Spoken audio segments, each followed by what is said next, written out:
First of all, I'm deeply grateful to Maimoona Bhatti साहिबा जिन्होंने ये दावत दी थी और मुझे मौका दिया है आपके सामने पेश होने का. I'm grateful to the urban unit and to its CEO and Maimoona for the opportunity of sharing with you my views on Lahore past, present and future. No one who lives in Lahore can live here without loving it. And one who loves it, as you obviously do, can remain unconcerned about the city and what is happening to it. How does one compress, though, 800 plus years of Lahore's history into 40 minutes? How does one embroider a tapestry of Lahore's colorful, vibrant chronicle in less than an hour? But let me try. During an interview I gave recently to the BBC, I described the Commonwealth as a severed but still thrashing tale of the British Empire. So when I prepared my notes for this lecture, I asked myself, is Lahore the severed but still thrashing tale of an empire, or should I say many empires? Is it the detritus, which means the rubbish left over by the short-lived Sikh empire of Maharaja Ranjit Singh? Is it the beneficence bequeathed to us by the imperial Mughals who thought in marble and sandstone? Is it the residue left after the evaporation of the Lodhis, the Khiljis, the Tughlaqs, the Ghauris, the slave dynasties, the Ghaznavids, and even earlier supremacies that time has forgotten? Lahore is all of them. It has survived them all, and it has endured their ambitions, their accretions, and their adaptations, their depredations and their mutilations, their vandalism and their scarring enthusiasm. Lahore will outlive even the ravages of the 20th and the 21st centuries and the Orange Line. It's not the strongest of the species that survives, nor the most intelligent that survives, Charles Darwin had once commented. It is the one who is most adaptable to change. And for the next 40 minutes, I'll show you how Lahore has adapted, changed, and survived. Scholars have spoken authoritatively in the past few weeks about facets of Lahore. I'm going to give you my personal elliptical view. Lahore is a city based on mounds. Below its present surface are layers of time compressed, each pulverized in the crucible of history. And each generation is built not only upon the foundations of the one before, but often purloined bricks and stone from ancient ruins to fabricate their own phoenixes. We all know that the bricks of Harappa were used for the northern railways. Equally sadly, ruins of Dara Shikoh's Chowk outside Delhi Gate were sold to a contractor, Muhammad Sultan, who also pulled down the mosque built by Dara Shikoh. Tripolia Mosque near the railway station, built by Jahangir, was sold for its bricks. Legend has it that Lahore was founded by Lo, one of the twin sons of Ram, who is the avatar of Vishnu. The other twin, Kash, founded Kasur. No vista of Lahore, though, captures the compression of empires as does this view done in 1860 by Lady Charlotte Canning, the talented but lonely wife of the Governor-General Charles Canning. Her vantage point was the roof of the Sheesh Mahal, from where she sketched Aurangzeb's mosque, the Samadhi of Maharaja Ranjit Singh, the Sikh Maharaja, and in the foreground, the utilitarian army barracks which were built by the British. Three empires, the British, the Mughal, the Sikh, the British, compressed onto one sheet of drawing paper. Bernier's image of Lahore, it was considered as a Suba. Bernier's image of 17th century Lahore mirrors Jean-Baptiste Defenon's description of it as a very pretty town where the kings kept their court in it. It is large and has been adorned with mosques, public baths, caravanserais, squares, tanks, palaces, and gardens. Akbar had made his capital for 14 years, but never his own home. It was his son Jahangir who lived in it less, but loved it more. Similarly, Jahangir's respect for other religions, including Christianity, had more to do with politics than belief. Hard on the heels of the Jesuits, King James I of England in 1615 sent his emissary, Sir Thomas Roe, to the court of Jahangir. To Jahangir, kings were acknowledged but shown the courtesy due to a subordinate. So James stands lower than a Sufi divine and a Muslim Ottoman. And poor Roe here is shown even further beyond the pale of the court. Jahangir loved Lahore so much that he wished to be buried in it.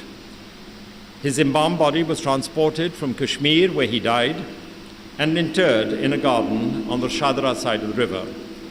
When one looks at an old map of Lahore, one can understand why Lahore's congestion was suffocating. There was barely enough room to live in, let alone to be buried in.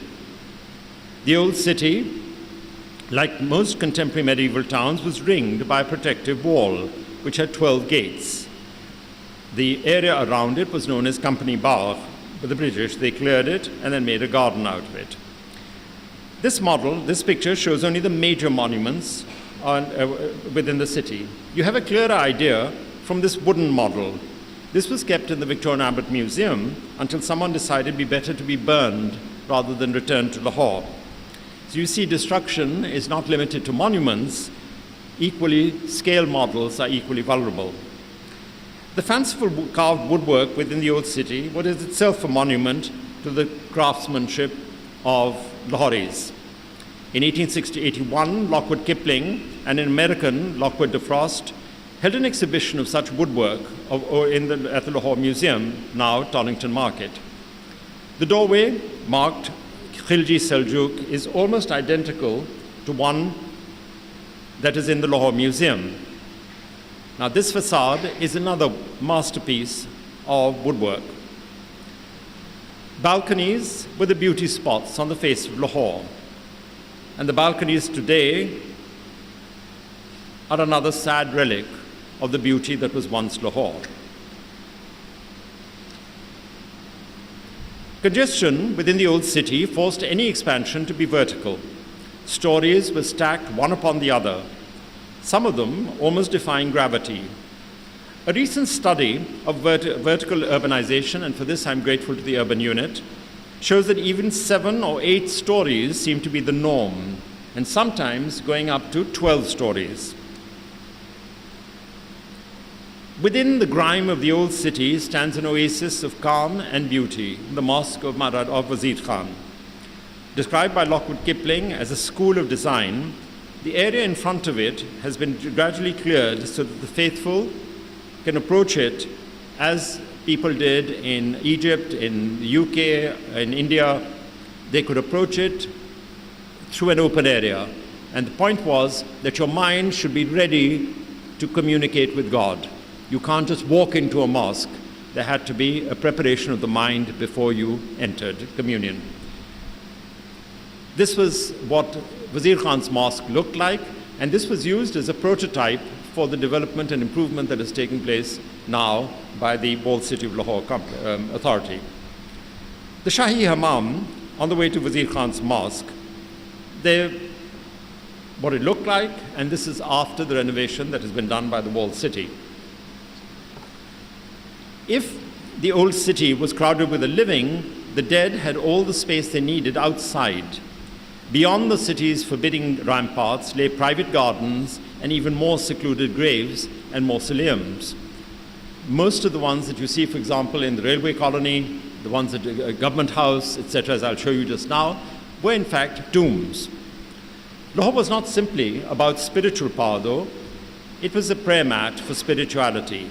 And Shah Jahan's son, Dara Shikoh, had written a number of treatises on saints, among them Safinat-e-Awliya and Sakinat-e-Awliya.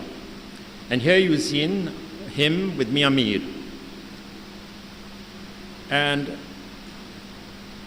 Dara Shikoh, though, knew too many saints for his own good. He was a friend of the 7th Guru and a devotee of Hazrat Mia Mir, who laid the foundation of Harmandir Sahib, which is known as the Golden Temple in Amritsar. And it was in the precincts of Mia Mir's hermitage that he buried his beloved wife, Nadra Begum. And on the right, you can see the album with its touching inscription, signed by Dara Shikoh addressed to his beloved Nadra Begum, dated 1641. Let me now deal with Lahore's capacity to adapt. The Badshah Data Ganj Baksh, modernized. Badshah Masjid was adapted from a mosque into becoming an ammunition dump under the Sikhs and again the British. And you can see British troops in the foreground of this early picture done in 1849, done by a man called Dr. McCosh. Jahangir's tomb, it was used as a railway shunting yard. And so the lines that you can see vertically going from the top to the bottom between the tomb of Asif Khan and Jahangir's tomb was a railway line in which they used engines as a shunting yard. Anarkali's tomb, consecrated as St. James's Church and then deconsecrated to become the repository of the Punjab archives. And you can tell it's a church from the cross on the dome. The tomb of Saleh Kambo, incorporated in what is now St. Andrew's Church for Northwestern Railway employees. You can see this on Empress Road. The Civil and Military Gazette office, where Rudyard Kipling once worked, bought by the Colony Textile Group, who sold them to the developers. It's now the Panorama Shopping Center. Old Masonic Hall, transformed into the Lady Maclagan Girls' School. The new Masonic Hall, occupied by the Chief Minister of the Punjab as one of his many town offices. Bradlaugh Hall, the hall where every major Indian political leader before 1946, including Quaid-e-Azam, Nehru, Gandhi, all of them spoke there. It is today used as a grain storage, a home for migrants from Amritsar and now the National Technical Institute. Tonington Market, the site of the first museum of Lahore in 1865, its first supermarket, and now the City Heritage Museum. Lawrence Hall and Montgomery Hall, where you're sitting now, refashioned as the site of the Lahore Gymkhana Club. Then later it became the martial law offices, and today the Quaid-e-Azam Public Library. Avari Nudas Hotel, demolished to make way for the Avari Hotel. Food Street, once the kotas of Lahore's famous courtesans, and today satiating a different sort of appetite at night. The over-decorated Haveli of Maharaja Naunihal Singh. It is now humiliatingly converted into Victoria's Girls' School. A Mughal tomb, said to be that of either Sayyid Badruddin Jilani or Muhammad Qasim Khan, a noble of Akbar's time, and for the past 150 years, the seat of the governor of the Punjab. The dining room. The only governor who's refused to eat there was Nawab Kalabagh. He refused to have his meals, as he put it, above a grave. The former Punjab Club, where once civilians were trained to become gentlemen, and today gentlemen are trained to become bureaucrats. Let me now deal with, we talked about adaptations where previous buildings have been converted to a modern use. I'll now deal with annihilations, where buildings have been destroyed irreversibly. The first two events of the 20th century have left their scars on the Punjab. The first, 14th of August 1947, and few Punjabi cities suffered as much as Lahore by the trauma of August 1947. And the casualness of this British officer symbolizes the callous, unseemly haste with which Mountbatten made his cruel tryst with vanity. Radcliffe, who had never been to India, was given 5 weeks to decide the borders of the provinces of Punjab and Bengal, and with that, the fate of millions of us, of our ancestors. It is as unconscionable a decision as ludicrous as appointing an Indian or a Pakistani or a Bangladeshi who had never been to the UK to negotiate Brexit within 6 weeks. Punjab's assets were divided, 1/3 to India and 2/3 to Pakistan. 70 years later, the absurdity of this distribution was brought home to me. I wanted a copy of Hutchison Vogel's 2-volume History of the Punjab Hill States. I found hundreds of copies in the Punjab printing press next to Anarkali's tomb, where the secretariat is. I was delighted until I discovered that we had only volume 1 and we had sent all volume 2 to India. Radcliffe's incision passed through the bastion of Hindu, Sikh, Muslim integration, Aitchison College. This is Aitchison College in 1946, when it was populated by all 3 religions. When the school reopened in 1947 for the winter term, it became, like the Punjab itself, almost entirely Muslim. The second trauma occurred on the 6th of December 1992, hundreds of miles away in Ayodhya, the birthplace of Loh's father, Lord Rama. The destruction of Babri Masjid on the 6th of December unleashed an unspeakable backlash here in Lahore. Defenseless temples and samadhis became game for rioters, and this mandir belonging to Jains who abjure violence was destroyed. This was the interior of the temple in Gujranwala, which was fortunately retrieved in 1967. The hunting lodge and samadhi of Maharaja Sher Singh at Shah Bilawal behind the Engineering University was vandalized by hyperactive university students from the UET. The mandir dedicated to Kali Mata at Thokanyaz Beg and an even smaller mandir in Narkali were irreparably damaged. Certainly, the most premeditated attack was the annihilation by minions of the Punjab government of the Jain mandir in Old Narkali to make way for the Orange Line. Gone are the Sikh samadhis of Jamadar Khushal Singh, Raja Suchet Singh, Raja Udham Singh, and Bhai Vasti Ram. Gone are the Gurdwaras of Guru Ramdas and the one built by Raja Ter Singh. Gone are the mandirs, and gone are the Darya Meher of the Parsis. The sacred fire of the Parsis now burns in a private home in Gulberg.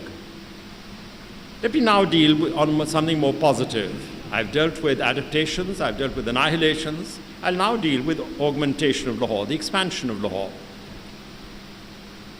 The first of the major colonies that was established was Model Town. And as its name implied, it was an experiment to see if all the religions could live together. So in each one of the sections, you had a Gurdwara, a mandir, a church, and a mosque. And the plan in the 1930s was what you see here. Residents were offered 3 kinds of accommodation, A, B, and C type houses. And this is an aerial view of Model Town. And you can see how much expansion took place because when it was established, you could not build on more than 1/3 of the plot. 2/3 had to be a garden, which is why now so many houses are built in the gardens. Another private housing society, and these were developed post-1947. And these, like the Defense Housing Society, have hardly kept up with the burgeoning demand. Today, there are over 300 private housing societies in Lahore which recognize no laws other than their own. And the law of the jungle is to create concrete jungles. Are we in ancient Egypt?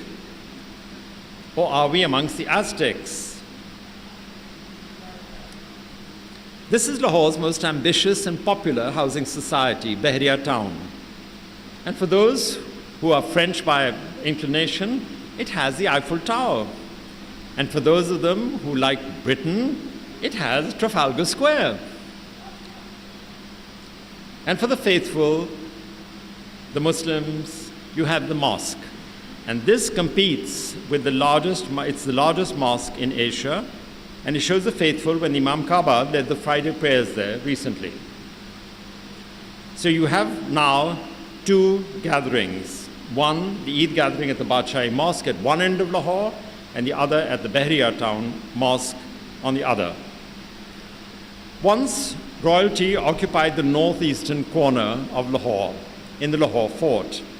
Today, it resides in the southwest, Bilawal House, built by a grateful Malik Riaz for his mentor, Mr. Asif Zardari. And 100 years from now, tourists will visit it. Like we go to to places like Windsor Castle, etc., and they say, "Ji, aap gaye the wahan, Bilawal House dekha tha?" تو میں آپ سے عرض کر رہا ہوں جائیں دیکھیں تو پھر آپ اپنی آئندہ نسلوں کو بتائیں کہ ہاں ہم نے بھی دیکھا تھا ایک زمانے میں بادشاہ رہتے تھے یہاں. مائی ڈاٹر ہوز ہیئر مبارکہ ایک دن جب یہ بہت چھوٹی تھیں یہ گئے لاہور قلعے اسکول کا ٹور تھا واپس آئیں میرا خیال ہے 5 سال کی تھی تو میری بیوی نے ان سے پوچھا کہ کیا دیکھا تم نے. شی سیڈ وہ بہت ہی محل تھے اور کمرے تھے وغیرہ. تو نے کہا کس چیز کا. وہ سب بادشاہوں کے لیے تھے. تو شی آسکڈ ہاں شی سیڈ مگر سب مر گئے اب کوئی نہیں رہا وہاں. تو یہ بھی ایک دن. اور یہ ہے ایک اور جگہ رائٹ. مگر اس میں داخل ہونے کے لیے آپ کو شیر سے آگے نکلنا ہوگا اور پھر ہی آپ کو شیر پنجاب ملیں گے.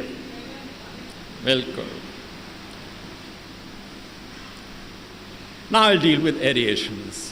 Every city needs lungs to be able to breathe. And so, when the British took over in 1849, the first thing they did was to clear the area around the fort and made it into what was at that time a public park and a race course. This has been modeled recently and it is now the area surrounding the Minar-e-Pakistan. The race course has shifted from where it used to be in first near the fort, moved to Diwar and has been shifted to the outside Kot Lakhpat side. Jilani Park, the race course was converted into Jilani Park.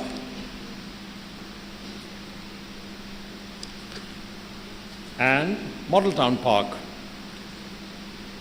And for Lahore sporting public, you have the cricket stadium and the hockey stadium and Gaddafi stadiums. But when we talk about accretions, let's talk about the buildings that we will, in the future, take our children, grandchildren, and our children will take their children to see. Which are the monuments that you will want the grandchildren to see? Well, the first is the Minar-e-Pakistan, built by a Turkish architect. How many of you know who financed it? How was it financed? Isko paisa kisne diya? آئیے کس نے دیکھا ہے پہلے کون گئے ہیں وہاں مینار پاکستان. All right. پیسہ کس نے دیا اس کے لیے اس کے بنانے کے لیے؟ Any way doesn't matter. انہوں نے ایک ٹیکس لگایا تھا سنیما ٹکٹس پر اور بیٹنگ پر. تو اگر آپ گھوڑوں پر ریس کرتے تھے تو آپ کو پیسہ جمع کرنا پڑتا ٹکٹ کا اور اسی سے یہ ہماری نیشنل مانیومنٹ بنی ہے. سرکار نے نہیں پیسہ دیا.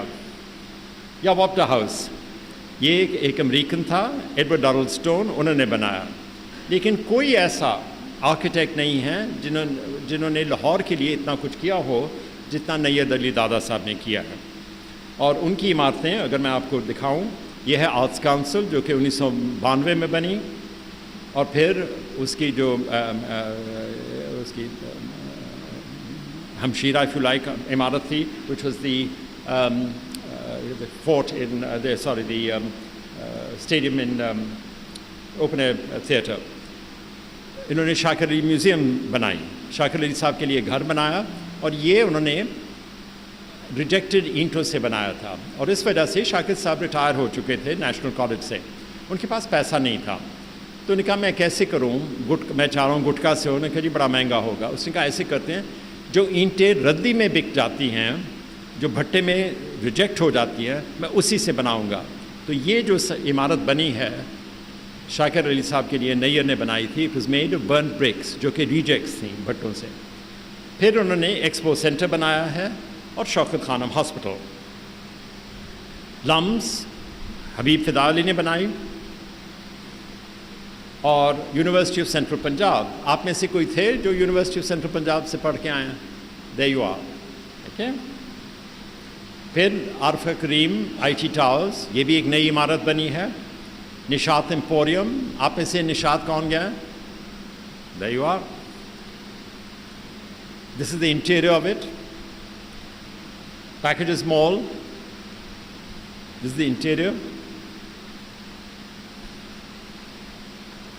लेकिन मॉल्स तो आप बना लेंगे, ट्रैफिक जैम्स को कौन रोकेगा? क्योंकि जिस रफ्तार पर गाड़ियाँ और स्कूटर्स और रिक्शास चल रही हैं और पैदा हो रही हैं, उतने उस रफ्तार पर सड़कें नहीं बन रही, ना पार्किंग एरियाज बन रहे हैं।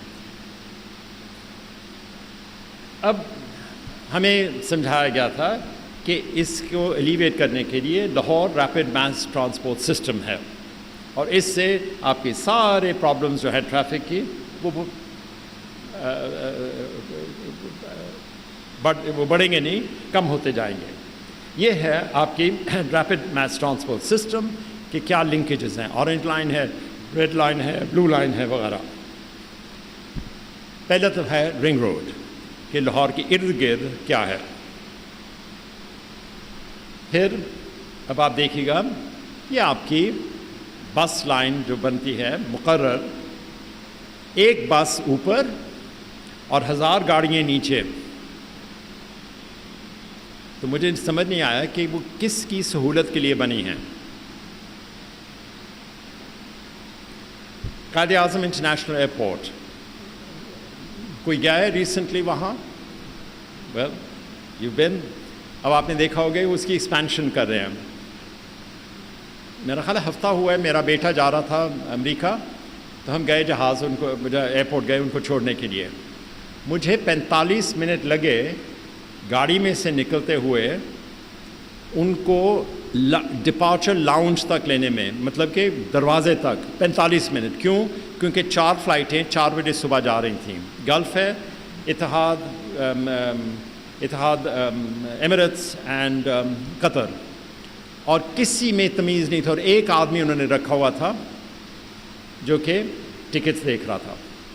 45 मिनट लगे। तो अगर हम उनसे ये ट्रैफिक अभी नहीं संभलती तो आगे जाके हमने क्या करना है? ये है जो नया इरादा है एयरपोर्ट का। तो जिन्होंने भी अब सफ़र करना है, मेरी राय ये है कि आप अभी से जाके क्यू में खड़े हो जाएं।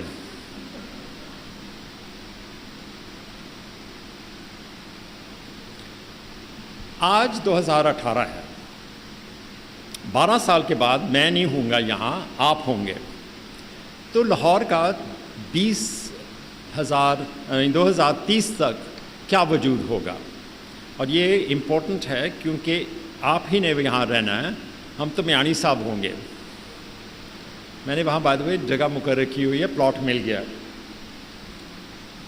ये है लाहौर की पॉपुलेशन कैसे बढ़ी। 1901 में 2 लाख लोग थे, 1930 में 4 लाख थे, 1950 तक 8 लाख हो गए थे, 80 तक 2 मिलियन 28 लाख थे, और इस वक्त प्लान है कि 2030 तक 1 करोड़ 30 लाख आबादी होगी आपकी। आप में से कितने हैं जिनके शादीशुदा, let me ask it another way, आप में से कितने हैं किनके बच्चे हैं? ओके, आप में से कितनी हैं जो शादीशुदा हैं और जिनके बच्चे हैं? एनीवे, मैं सिर्फ इस वजह से कह रहा हूँ क्योंकि आपकी औलाद जो होगी वो फिर यही, they would be living in this city, और ये इनमें से शामिल होंगे। लाहौर सिटी की आबादी ये अर्बन यूनिट ने दी थी, इससे बड़ी है। आपको फिगर्स नज़र आएंगे। ये 220 किलोमीटर से लेकर फिर 350 और करते करते 650 किलोमीटर। तो आप यहाँ देख लेंगे कि लाहौर कैसे फैल रहा है। कोई ऐसी जगह नहीं थी, मुझे याद है शादरा वगैरह तो बिल्कुल ही वीरान होते थे। एक ज़माने में तो शिकारगाह थी। आज ट्रैफिक जैम इतने होते हैं शादरा में कि आना और जाना मुश्किल हो जाता है।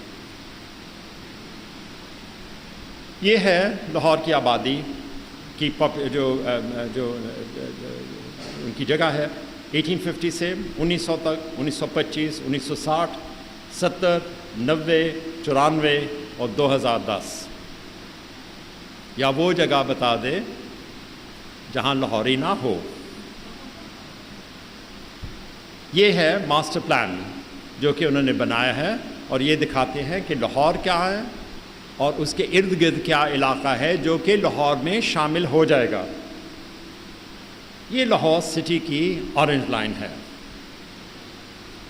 اور یہاں آپ دیکھیں گے کہ اورنج لائن اس میں ایک خوبی ہے کہ اس نے کسی لاہور کی اہم عمارت کو چھوڑا نہیں ہے، بخشا نہیں ہے. آپ دیکھیں گے کہ وہاں سے شروع ہوتی ہے اور شالمار باغ، گلابی باغ، بدھا کا باغ، سپریم کورٹ، چبرجی وغیرہ وغیرہ وغیرہ علی ٹاؤن تک. یہ ہے شالمار گارڈنز کا، اور ہمارے ساتھ یہ حماقت کی گئی، میں کہہ رہا ہوں کھلے محفل میں، کہ سپریم کورٹ تک بات چلی اور بڑی امید تھی کہ یہ روک لیں گے، لیکن انہوں نے کیا کیا کہ ایک حد تک شالمار گارڈنز تک تو بنا دی اور شالمار باغ سے آگے بنا دی، اور ایک ٹکڑا رہ گیا تھا جو کہ یہاں سے لے کر وہاں تک ہے، اس کو خالی رکھا. اور سپریم کورٹ میں گئے کہ جی اب دیکھیں اس کو روکیں آپ. تو سپریم کورٹ نے، جو سپریم کورٹ ہیں، انہوں نے یہ فیصلہ کیا اچھا یار ایسے کرتے ہیں، بنانے دیں لیکن وہ بعد میں ہمیں بتا دیں کہ جو اعتراضات تھے وہ پورے ہو گئے ہیں یا نہیں. تو جو آبجیکشنس ہیں ان کو آپ رپورٹ دے دیں بعد میں، مگر مال آپ کرنے دیں، اور بن گئی. یہ ہے شالمار گارڈنز سے کہ قریب گزر رہی ہے. تو آج اگر آپ نے شالمار گارڈنز دیکھنا ہے تو ٹکٹ کٹاؤ اور سیر بناؤ، لائن بناؤ اور جائیں، اوپر سے آپ کو نظر آئے گا.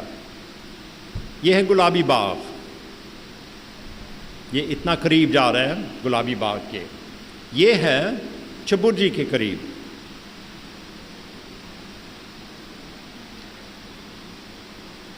اٹھارہ سو 91 میں ایک آدمی تھا لاکوڈ کپلنگ، وہ سول ملٹری گزٹ میں کام کرتا تھا. اس نے کافی مضامین لکھے لاہور کے متعلق، اور اس نے پھر چلا گیا واپس 4-5 سال کے بعد دوبارہ آیا لاہور. 1891 میں پھر سول ملٹری گزٹ نے ایڈیٹر نے کہا کہ آپ دوبارہ یہاں واپس آئیں تو ذرا بتا دیجیے گا کہ آپ کے کیا خیالات ہیں. اور تو نے ایک مضمون لکھا سول ملٹری گزٹ میں، اور وہ کہتا ہے، میں اس کا ترجمہ کرتا ہوں آپ کے لیے، کہ لاہور میونسپلٹی نے ٹکسالی گیٹ اینٹوں کے لیے بیچ دیا ہے، اور انہوں نے ایک دھبا ڈالا ہے لاہور کی شکل پر. اور کہتا ہے لاہوریوں، آپ نے ایک ظلم کیا ہے، کیونکہ اس دروازے کی، ٹکسالی گیٹ کی کوئی اہمیت نہیں تھی، جیسے پیرامڈز کی کوئی نہیں ہے، سوائے اس کے کہ تاریخ کا نشان تھا، کی نشانی تھی. کہتے ہیں آپ اینٹیں کسی بھٹے سے خرید سکتے تھے، آپ اپنا سرمایہ کہاں سے خریدو گے؟ آپ کی تاریخ کہاں سے خریدو گے؟ تو یہ چپیڑ اس نے 1891 میں ہمیں ماری تھی، اور آج تک مجھے تو احساس ہے اس چیز کا، دوسروں کو ہو یا نہ ہو. میں نے یہ ایک واٹر کلر کیا گیا تھا جس کو اس کا ٹکسالی گیٹ کا سامنے آپ دیکھیں گے، جو انگریزوں نے بنائے تھے کہ کوئی حملہ نہ کر سکے براہ راست، تو گھوم کے آنا پڑتا تھا. مگر میں اینڈ کرنا چاہتا ہوں، جو لاہور کی میں نے آپ کو سیر کی ہے، ایک جو مجھے بڑا پسند ہے، یہ تھا ایک واٹر کلر میں نے شروع میں آپ کو دکھایا تھا، قلعے کی چھت سے لیڈی کیننگ نے کی تھی. یہ ہے لیڈی کیننگ جب شالمار باغ گئی تھی. تو اس زمانے میں انگریزوں کے پاس تھوڑا سا پیسہ تھا، تھوڑی سی قدر تھی، اور وہ فوارے چلا لیتے تھے. آج کل جب تک آپ پیسے نہیں دیں گے تو آپ داخل نہیں ہو سکتے، اور آپ لاکھوں روپے دے دیں، فوارے نہیں چلائیں گے وہ آپ کے لیے. مجھے یاد ہے بچپن میں فوارے ہر روز چلتے تھے، آج کل نہیں کرتے. مگر یہ آپ کو دکھاتے ہیں کہ لاہور اپنے زمانے میں اور ایک زمانے میں کتنا خوبصورت تھا. اس پر میں ختم کرتا ہوں اور میں آپ کو پھر دوبارہ کہہ دیتا ہوں کہ میں نے آپ کو لاہور کی سیر اس وجہ سے کی کہ آپ کو دکھانا تھا کہ لاہور تھا کیا, اس کو ہم نے کیسے اڈیپٹ کیا, اس کو کیسے تباہ کیا, اس میں کیسے اضافہ کیا, اور جو لاہور 2030 تک ہوگا, 2030 تک جب ہم نہیں ہوں گے, کئی ہم میں سے نہیں ہوں گے, لیکن پھر بھی آپ ہوں گے اور لاہور رہے گا. 1000 سال سے لاہور رہا تھا اور 1000 سال آگے رہے گا. تو اس کی ایک خوبی ہے کہ جتنی بھی کوشش لوگوں نے کی ہے لاہور کو برباد کرنے میں, اس کو بوٹاکس کرنے میں, اس کو تبدیل کرنے میں, وہ ان دی اینڈ ناکامیاب رہے ہیں, بیکاز لاہور ہی رہتا ہے. Thank you very much indeed.